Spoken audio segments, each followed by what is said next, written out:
Hello student, कैसे हो आप सब। आई होप आप सभी बहुत अच्छे होंगे और आपकी तैयारी भी अच्छी चल रही होगी। तो आपकी तैयारी में थोड़ी आपकी हेल्प हो जाए, इसीलिए ये वीडियो बनाई जा रही है। ये वीडियो स्पेशल किन के लिए, मेरे 10th क्लास के बच्चों के लिए। आप सबके काम आएगी एग्जाम टाइम पे। अगर आपको कोई भी दिक्कत आती है, उस टाइम मैं नहीं हूँ आपके पास में, तो आपको ये वीडियो हेल्प करेंगी। और आपकी जितनी भी ग्रामर है 10th क्लास की, मैं सभी की वीडियो बना के सेंड करूँगी। आपको जब भी ज़रूरत पड़े आप इसको देख लेना, जिससे आपको हेल्प हो जाए और आपकी सारी चीज़ें क्लियर हो जाए। कई बार ऐसा होता है कि आप रात में पढ़े, उस टाइम टीचर नहीं है तो कैसे करोगे, तो आपकी ये चीज़ें हेल्प करेंगी। ठीक है, तो करते स्टार्ट। सबसे पहला टॉपिक अपना अलंकार। तो सबसे पहले अलंकार की बात करेंगे। अलंकार है क्या। देखो बेटा, साधारण सिंपल भाषा में बात करी जाए तो अलंकार का मतलब होता है सुंदरता बढ़ाना, शोभा बढ़ाना, अलंकृत करना, शोभा बढ़ाना। ये अलंकार का सिंपल भाषा में बात करें, अलंकार का मतलब होता है गहना, आभूषण। ठीक है, जिस प्रकार स्त्रियां अपने आप को सुंदर दिखाने के लिए काफी सारे गले में, हाथों में कितने गहने पहनती है, जिससे वो और भी सुंदर लगे, ठीक उसी प्रकार हम अपनी काव्य की शोभा बढ़ाने के लिए अलंकारों का प्रयोग करते हैं। अब काव्य क्या है उस पर बात करें। देखो, अपनी हिंदी में 2 बुक है। जो अपनी फर्स्ट बुक है ना, जिसमें छोटे छोटे पहरे दे रखे हैं, सूरदास के, तुलसीदास के, ठीक है, तो वो सब क्या है, काव्य है। जहाँ पर कविताओं की बात हो या छोटे छोटे पहरे हो, वो होता है काव्य। और जहाँ कहानी, स्टोरी हो, ठीक है, वो होता है गद्य। तो काव्य के लिए, काव्य की शोभा बढ़ाने के लिए हम किसका प्रयोग करते हैं, अलंकार। अलंकार के बिना हमारा काव्य बिल्कुल नीरस, बिल्कुल बेजान, बिल्कुल भी इफेक्टिव, यानी कि बिल्कुल भी हमें अच्छा नहीं लगेगा, पढ़ने में बिल्कुल भी आपको इंटरेस्ट नहीं आएगा। इसीलिए अलंकार की जरूरत, जिस प्रकार किसी भी स्त्री को अगर वो हल्का फुल्का भी जरूर डालती है, गले में छोटा सा डाले, कानों में छोटा सा डाले, जिससे उसकी सुंदरता और भी ज्यादा अच्छी लगे, ठीक उसी प्रकार हम अपने काव्य में और ज्यादा सुंदर बनाने के लिए, और ज्यादा प्रभावशाली बनाने के लिए काव्य को, तो हम अपने अलंकारों का प्रयोग करते हैं। और अलंकार की सिंपल भाषा में आपको अलंकार समझाया गया। अब इसकी परिभाषा पे बात करते हैं। ठीक है, आइए इसकी डेफिनेशन देखते हैं। शब्द, शब्द पता है आपको क्या होता है, शब्द और अर्थ। ठीक है, वर्ड एंड मीनिंग, शब्द और अर्थ में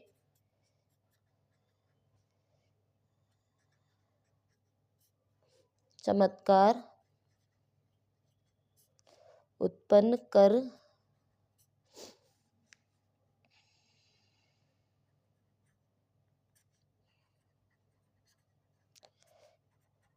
कविता की शोभा बढ़ाने वाले, शोभा बढ़ाने वाले तत्व को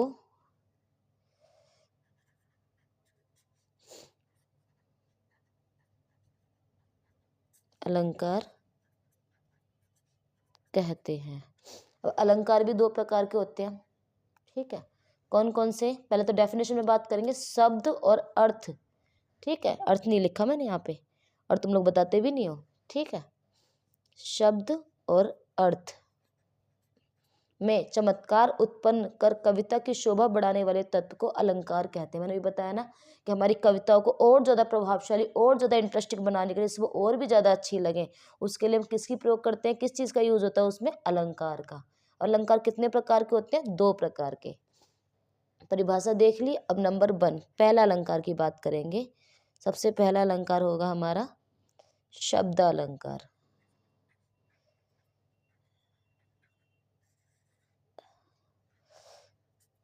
शब्द अलंकार, ठीक है, जहां राइटिंग थोड़ा गंदी है, लेकिन शायद आपके समझ में आ जाएगी। जहां शब्दों के कारण, ठीक है बेटा, जहां शब्दों के कारण चमत्कार उत्पन्न हो। ठीक है, जहां शब्दों के कारण किसी रचना में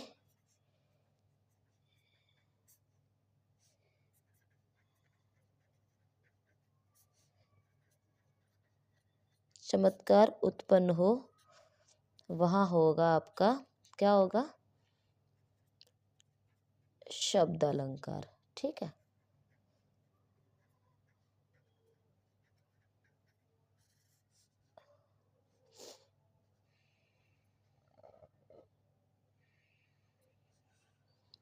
होगा शब्द अलंकार। ठीक है, फिर देख लो, जहाँ शब्दों के कारण किसी रचना में चमत्कार उत्पन्न हो वहाँ होगा शब्द अलंकार। दूसरी चीज, जहाँ पर अर्थ के कारण किसी रचना में चमत्कार उत्पन्न हो वहाँ होगा अर्थालंकार। नंबर 2 हमारा अर्थालंकार। ठीक है, ये फिर भी अच्छा चल रहा है, वो वाला कलर ही नहीं अच्छा चल रहा था, ये फिर भी चल रहा है ठीक से। अर्थालंकार, जहाँ अर्थों के कारण चमत्कार उत्पन्न हो, जहाँ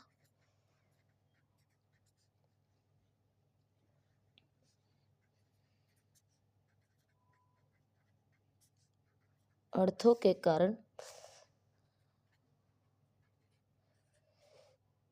किसी रचना में चमत्कार उत्पन्न हो वहाँ अर्थालंकार होता है।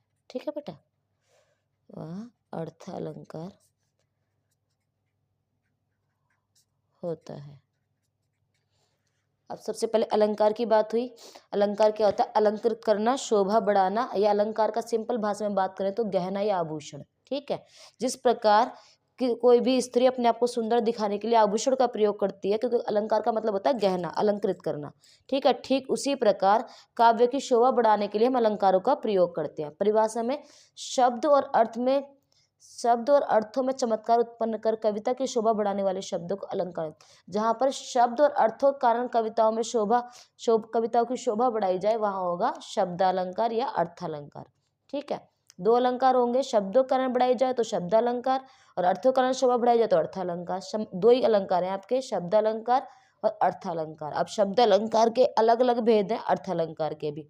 तो सबसे पहले चलेंगे हम शब्दालंकार को लेके, जिसका पहला अलंकार आता है अपना अनुप्रास अलंकार, जो भी बहुत ही आसान है, ज्यादा दिक्कत नहीं आएगी आपको करने में।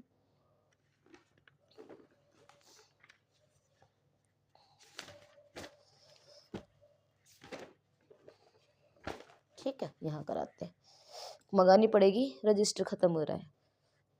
ठीक है, सबसे आसान अपना पहला अलंकार है, गलत उठा लिया, ये कलर चल नहीं रहा। ठीक है, अनुप्रास अलंकार। अनुप्रास अलंकार।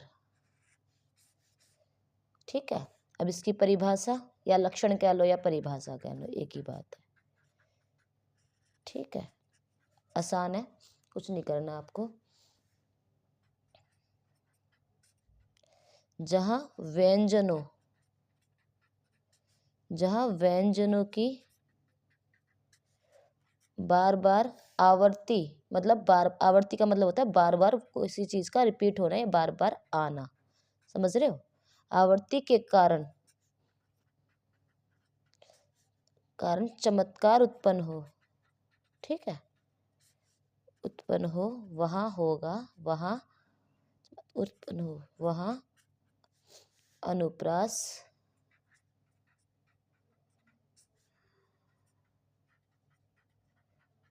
अलंकार होता है। ठीक है, अब कैसे, एग्जाम्पल बताऊंगी।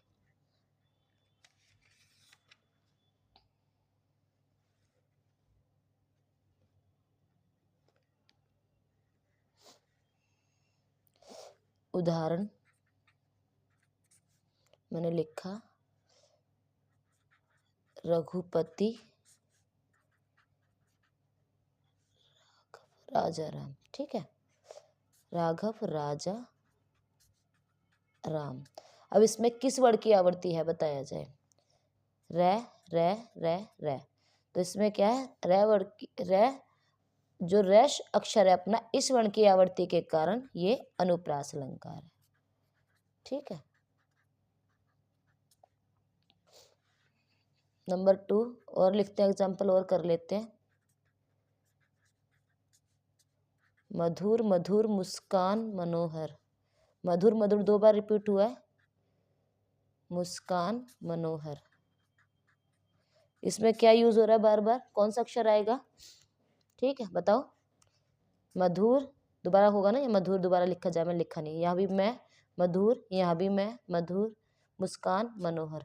तो यहाँ क्या, कौन सा अक्षर उत्पन्न हो रहा है? मैं। ठीक है, वही बात की थी, जहां पर व्यंजन, ये क्या है, व्यंजन। ठीक है, मैं वाला जो अक्षर है इसमें किस वर्ग की आवृत्ति है? मैं की।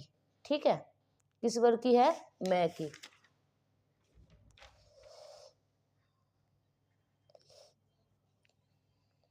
जहाँ व्यंजनों की आवृत्ति के साथ स्वर की बात मत लेना, स्वर तो कोई भी हो सकता है, जो साउंड तो किसी की भी आ सकती है, लेकिन जो तुम्हारा व्यंजन है वो सेम आएगा बार बार। ठीक है, रघुपति राघव राजा राम, मधुर मधुर मुस्कान मनोहर, तरनी तनुजा तरनी तरुजा तरुवर बहुछाई, ऐसे कुछ है, शायद मैं भूल रही हूँ, लेकिन इसी तरह उसमें तैवर की आवृत्ति है।